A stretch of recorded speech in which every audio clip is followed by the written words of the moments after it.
Njengesizwe samaZulu kusiphatha kabuhlungu ukuzwa abezindaba ney'nkundla zokuxhumana begeyiza ngokuthi izimvo esinazo ngabantu bokufika kuleli zingesizwe samaZulu, futhi bafune nokuthi isilo kube yiso esikhipha isitatimende ngalokho.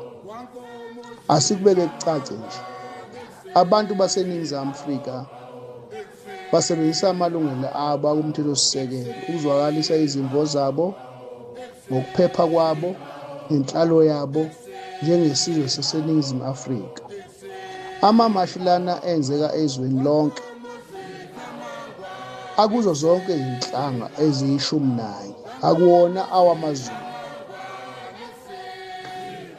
Akucace lapho ukuthi sonke isizwe sinenkosi yaso nobuholi baso. Ngakho ukuphuma iqhubu nesizwe samaZulu nenkosi yamaZulu kungukuhlasela kobuhlanga okusezingeni eliphezulu nelibi kakhulu.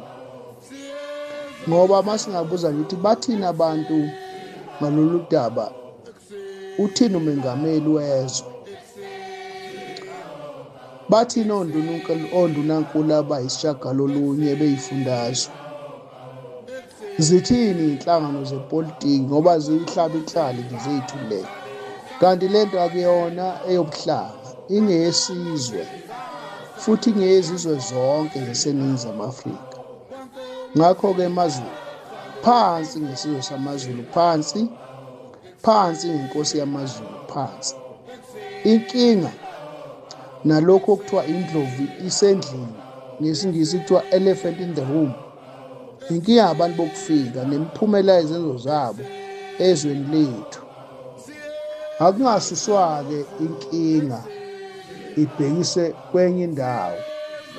Ingonyama yamaZulu iwuphawu lobunye nomkhuseli wamasiko, futhi iyazi ukuthi umbuso wayo uphakathi kwamalungelo abantu. Ngakho ngeke yazanyazanyiswa abantu bezindaba ney'nkundla zokuxhumana.